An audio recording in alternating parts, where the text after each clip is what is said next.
Hey signers, today's video is like nothing we've ever done before, but we have the best reason to switch things up. If you haven't heard, CODA, a movie centered around a deaf family and their hearing daughter, has received wide critical acclaim. This is huge in the deaf community, and we here at Learn How to Sign wanted to take time to celebrate this. So in today's video, we are breaking down the ASL and culture within the movie of CODA to help you better appreciate everything about this movie. So sit back, grab yourself some popcorn, and let's learn all about CODA.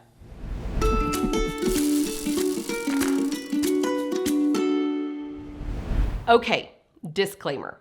I will be giving away tons of spoilers to this movie, so if you haven't already, you need to go and watch this movie, like now. But if you're not worried about spoilers, then you are in for a treat packed full of any of those burning ASL questions. I learned that on YouTube. Also, this is a mature movie and rated PG-13. Please be aware of this before watching the movie and this video. So first, why is this movie titled CODA? CODA stands for Child of Deaf Adults. This was named since the movie is centered around Ruby, who is a CODA. So as you have seen from the movie, she is her family's connection to the hearing world. And this was not only true in working with her dad and her brother on the fishing boat, but also their voice selling the fish. The movie even starts with what had to be the most awkward doctor's appointment that a child would be mortified to know that their parents are talking about.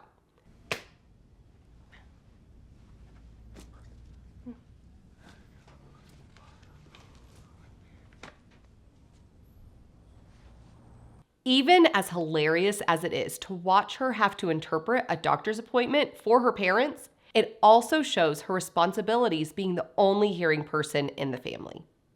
Throughout the movie, the viewer gets hints into Ruby's life. In this scene, Ruby shares to Mr. V what it's like growing up and having a deaf voice. As one can assume, she grew up around a deaf family, so she mimicked what she heard. Typically, CODAs do have to go through speech when they enter school or even before. I talked funny when I first started school. We even get a glimpse into her life in her house, like when she can play the music as loud as she wants, or when she's needing some quiet time to focus, but everyone in her house is incredibly noisy, or when her parents are too loud. Did you notice in that scene that she had to flip off and on the lights to get her parents' attention? Throughout the movie, we get to see several examples of accommodations that are needed for deaf people. In the movie, there are a few quick mentions of what their day-to-day looked like. Ruby mentioned them only seeing their deaf friends once a month. In the deaf community, there are typically a scheduled night, maybe once a month, called a deaf chat or a deaf coffee.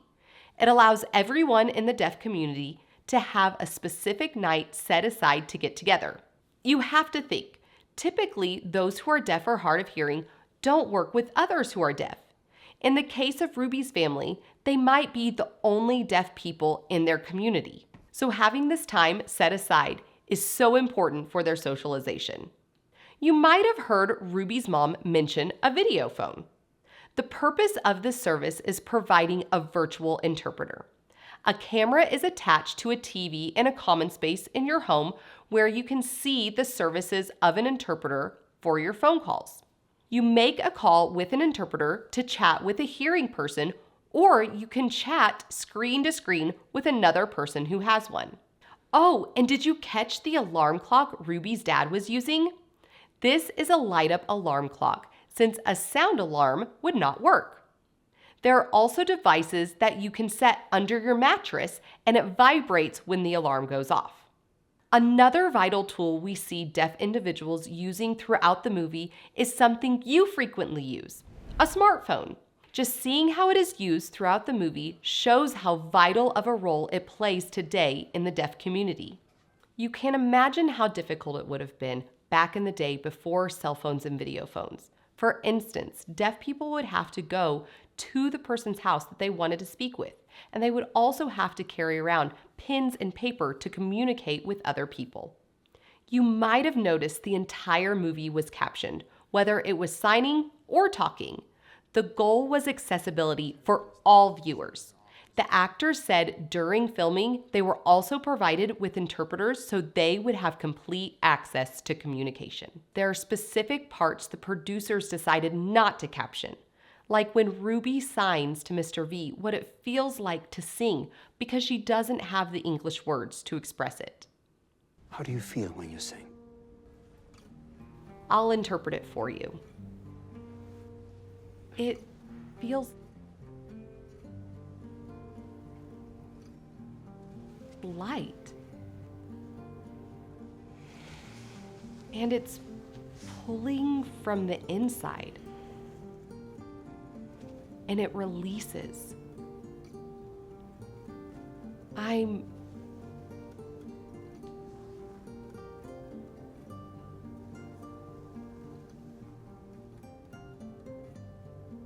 floating away. The script itself had to be adapted into ASL, of course, but included ASL idioms to keep with the authenticity as well as the speed of the signing because it's their native language. The conversation between Ruby's parents gives us light into their personal struggle of wanting to keep Ruby home with the realization that Ruby had never truly ever been a child. This also shares deep insight into a conversation between two deaf people. The open captioning gives their conversation in English grammar, but this is what they are signing in ASL. Can't let go. College. Not music school. Do, not sure expert. Maybe awful. Awful? Finish heard? Really concerned. What if fail? Tired, exhausted, don't want, talk, finish. Do. If succeed? True business, gone. Two of us, baby gone. Not baby. My baby, never baby. As you can literally see, ASL structure is completely different from English. What I spoke is considered an ASL gloss, the written down structure of ASL. But as you could also see, the actors didn't just rely on their script.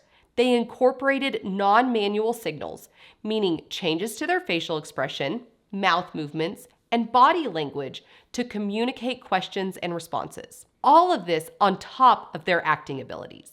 Now, you might have caught the phrase true business that didn't quite connect with the English caption. True business is an ASL idiom. Yes, ASL has their own idioms too.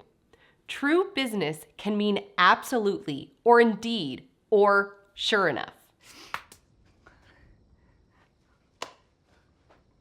This movie shares some emotionally touching moments too. Just imagine for a second that you're growing up with an incredible God-given talent and everybody can witness it except for your parents. How hard would that be for you? How hard would that be for your parents? Ruby shares with her family her love for singing, and she's great. But her parents truly don't know how great she is. Since they can't hear her, they use another sense. Their sight to see her confidence on stage and how other people are reacting to her singing. The smiles, the clapping to the music, the tears from one lady.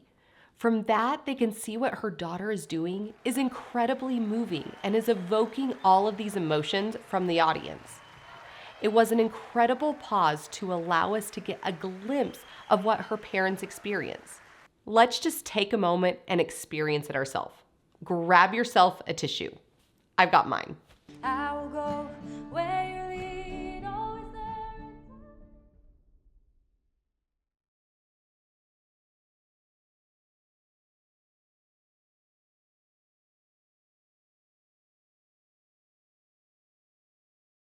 Don't put your tissues away just yet. There's a special scene where we get to see Ruby's dad ask her to sing, and then in that moment, he held onto her neck to feel her vocal cords moving. The actor Troy Kotzer shared this idea from his own personal experience. My daughter became addicted and just immersed into this world of practicing the piano every morning, sometimes all day long. And I still couldn't hear the piano, but I would walk through the room and I would touch the wood on the piano to feel its vibrations. And it was a similar idea of feeling Ruby's voice in that scene. What an amazing connection. Before we continue, if you're liking this breakdown, please click the like button. This will show us if we should do more content like this, but it will also help this video reach more people so they too can learn more about ASL and deaf culture. Speaking of deaf culture, a big phrase you see is deaf can. We get to see this statement through Ruby's brother.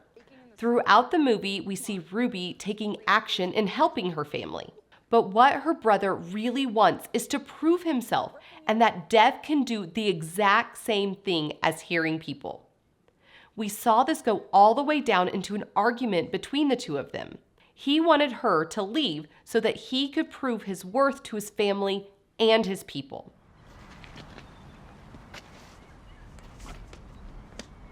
At the end of the movie, we get to see her brother and parents prove that deaf can as their business thrives. This whole sequence is also so touching because we get to see Ruby's parents release her to pursue her own desires. She lived her whole life serving her family and setting aside her own aspirations, but ultimately her whole family saw that she deserves the ability to pursue her own passions. The dizzy dancing away your fear. And the movie ends perfectly with Ruby looking back to her family and signing not only "I love you," but crossing her fingers and signing "I really love you."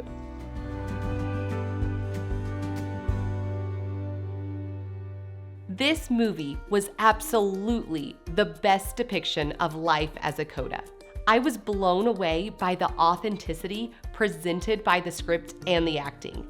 I truly hope this movie has opened doors for more deaf films, deaf actors, and the appreciation of ASL. I have loved being a small part of this community and can't wait to see what the future holds. I give this movie 2 thumbs up, which is literally a 10 out of 10.